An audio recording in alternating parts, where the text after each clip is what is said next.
hoje, no Dia do Mestre, vamos abordar como ensinar a dançar salsa.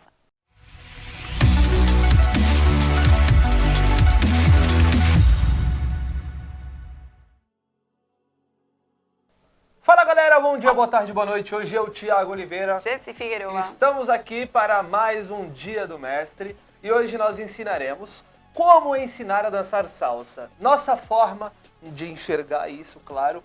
Lembrando que o nosso conteúdo é uma ideia de facilitar a sua vida e facilitar também a vida do seu aluno. Nós esperamos que você absorva algo, que você retire algo daqui de valor e que você possa realmente apreciar esse conteúdo. Nosso conteúdo é a nossa forma de enxergar, nós não temos uma maneira certa ou errada, nós temos uma maneira talvez diferente do que você apreciou até então. E a gente acredita que realmente os nossos alunos merecem uma forma mais acessível, né? Por isso, nós acreditamos que a gente acaba facilitando o resultado dos nossos alunos. Vamos lá, vamos para o nosso conteúdo. A gente, na terça-feira, toda terça-feira, inclusive meio-dia, tem Dia do Aprendiz, hein? Então, se você também quer observar a nossa ótica sobre o que a gente pode passar para os nossos alunos, vai lá, na terça-feira, meio-dia, Dia do Aprendiz, tá? O conteúdo já está postado, a gente vai deixar aqui nos cards para vocês. E hoje a gente vai falar um pouco sobre este conteúdo, só que na ótica do professor e da professora. Isso. É isso? Vamos compartilhar nossas experiências para também dar uma ajuda para o professor, que às vezes só foca no conteúdo e tem essas dúvidas de mas como vou responder para o meu aluno, como eu vou observar, o que posso corrigir. Aqui estamos compartilhando nossas experiências. Perfeito. Inclusive, o que a gente está fazendo aqui é diante da demanda que a gente já viu com os nossos alunos. Algumas, né? Algumas facilitações que a gente procurou ou alguns desafios que a gente encontrou com os nossos alunos. Então a gente vai falar sobre isso hoje. Normalmente, quando a gente fala de transferência, essa aula já demos inclusive na aula de samba, os nossos alunos enrijecem os joelhos. Então uma das maneiras de facilitar a transferência é amolecendo um pouquinho o joelho. Ele consegue ficar mais tranquilo, mais presente em cada perna. Maravilha! Sobre o corpo da salsa, normalmente a gente fala sobre o braço. O braço que acaba participando naturalmente no seu dia a dia e muitas vezes a gente não percebe. Então a professora até demonstrou aquele andar sexy, né? Que é natural dela, a gente não pode fazer nada, Vou né? ter que fazer Ela é assim, de novo, vai lá. O editor bota uma música sexy aí.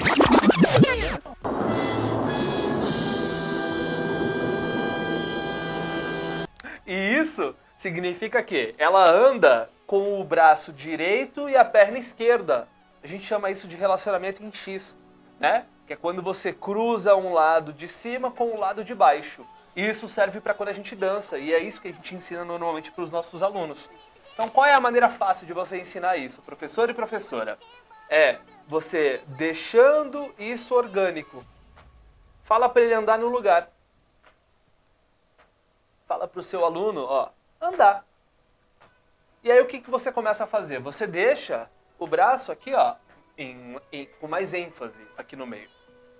Aí ele anda, só que o braço ele tem um percurso ali para preencher ali no meio.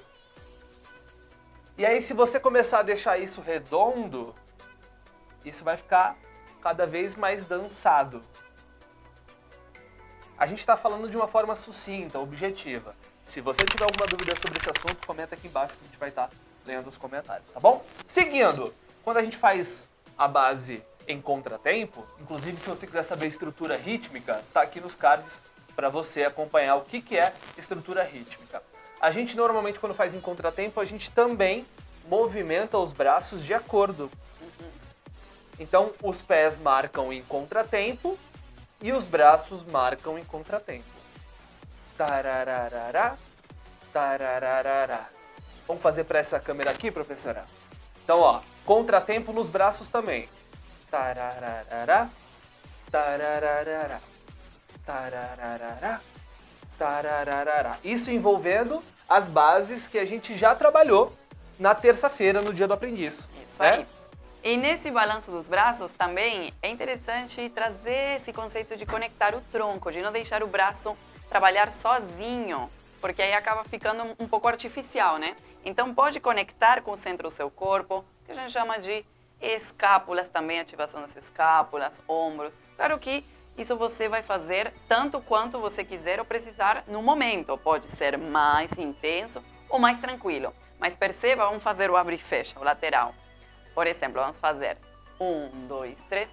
Só o braço. Fica muito forçado. De fato, a gente até perde balanço. Quando eu conecto o tronco, vou mostrar para essa câmera aqui, com o pezinho. Aí acaba ficando até mais fluido, mais suave, mais gostoso. Então, essa também é uma boa observação se você quiser fazer para o seu aluno em algum momento que ache que já está pronto para isso. Exatamente. Se você observar, o corpo, ele dá o balanço para a nossa dança. Então, a professora falou sobre essa ideia de deixar o seu corpo dançar junto. E não é diferente quando a gente faz uma base frente e trás, por exemplo. O fato é que, normalmente, quando a gente trabalha numa linha mais extensiva, né, um pouco maior, um pouco mais comprida, normalmente a gente balança menos na lateral. Mas ainda tem um certo balanço aqui, ó, mesmo que seja mais contido. Então os nossos braços e as nossas pernas, eles estão sincronizados. E o nosso corpo, ele responde a esse estímulo. No primeiro momento, se o seu aluno estiver aprendendo e tudo mais, provavelmente esse vai ser um assunto a médio e longo prazo, né? Enquanto ele estiver ali se desenvolvendo, mas já fica o alerta aí para você observar e desenvolver essa ideia com o seu aluno e aluna. Sim? Bom, chegamos ao final desse vídeo. A gente vai falar agora um pouquinho sobre como isso pode acontecer a dois, tá? É a parte final, onde você vai conectar o que ele aprendeu com o que a conduzida, né, ou a sua parceira aprendeu, e assim eles vão se juntar para se conectar. Normalmente a gente começa com as mãos paralelas, isso cria um facilitador para eles não terem que se preocupar com os pés e acabarem se pisando e tudo mais. Então, dançar um pouco mais distante é um pouco mais fácil no início. E esse é um baita facilitador na salsa. Tá bom. Agora, quando a gente conecta as mãos, normalmente os condutores, eles conectam por baixo. Normalmente por baixo, existe um porquê, a gente vai falar já já. E aí quando a gente conecta por baixo, a gente procura não fechar os polegares. Esse é um detalhe importante que deixa as mãos mais livres. É quase como se a gente ensaboasse a mão um do outro. Tá bem livre, tá bem leve. O contato, ele é de uma forma superficial, de uma certa forma superficial, porque a gente tem energia trocada aqui, mas a gente não tem resistência, certo? E aí quando a gente começa a dançar juntos, a gente já começa a se comunicar através desses pontos de contato. E como é que eu transito de uma base para outra? Normalmente eu instruo os meus alunos, os que estão conduzindo, a mudarem na perna esquerda. Isso facilita. Criar um padrão no início é uma forma deles não terem que pensar em diversas oportunidades e possibilidades de mudança. Então, eu começo na esquerda, e se eu vou para a base lateral, por exemplo, eu mudo na esquerda. Isso traça um padrão, então ela só vai prestar atenção, e ele só vai prestar atenção, no estímulo de mudança. E a perna não vai ser algo inovador, não vai ter algo muito diferente do que eles já vivenciaram. Então isso facilita o aprendizado do seu aluno no início. Saber que, por enquanto, a mudança vai ser apenas na esquerda dele e na direita dela. Perceba que isso facilita. Depois, com o tempo e o amadurecimento deles, fica mais fácil de orientar que eles podem iniciar em outra perna, né? Que senão a esquerda, a direita dele e vice-versa, certo? E sobre essa parte de dançar a dois, mãos paralelas, como acabamos de mostrar, tem aqui uma dica, uma reflexão que eu vou fazer para você. Quando você vai, por exemplo, coçar a cabeça, ou o olho, o cabelo, o cabelo, ou a careca. Bom, ou as orelhas. Qual é o comportamento do seu cotovelo, do seu braço? Perceba. Ele vai para fora ou ele fica na linha fechada aqui do corpo? Ou quando você dá bom dia, cumprimenta alguém, você deixa o cotovelo para baixo ou faz assim para dar bom dia? Não, né? Então, esse comportamento do cotovelo para baixo já é natural. E às vezes, na hora de dar as mãos para dançar com o parceiro, começamos a levar essa relação para fora, né? O que pode nos trazer, pode nos direcionar para outros caminhos, não é? Exatamente. Normalmente, quando você usa o punho para cima ou o cotovelo para cima, você fica tendencioso ou tendenciosa a alguma direção ou algum lugar. Então, por exemplo, se a gente está dançando assim, e aí eu levanto o braço, qual é o lugar que você tem mais vontade de ir, professora? Na verdade, para qualquer um, eu não estou sentindo nenhum estímulo. Exato. Mas tem um lugar aqui, ó, Tem um lugar que tá aberto, que a gente, quando ainda não sentiu nada, talvez sinta mais vontade de ir para esse lugar que tá vazio, que tá aberto. Chance é o que está aberto, mas Exatamente. realmente não chega a alguma Não direção chega- clara, exatamente, né? Exatamente. A informação ainda tá com dúvida, né? A informação ainda tá duvidosa. Quando ela deixa o cotovelo para baixo e o punho para baixo, essa informação ela chega de forma neutra. Ela não tá tendenciosa para nenhuma direção. E aí justamente o que a gente conversou. Quando ela abre o cotovelo, ela fica tendenciosa a preencher esse lugar que está vazio. Quando ela deixa o cotovelo para baixo, ela deixa isso neutro. Então fica mais fácil de receber a informação para lá ou para lá. E isso serve como uma informação padrão para os seus giros.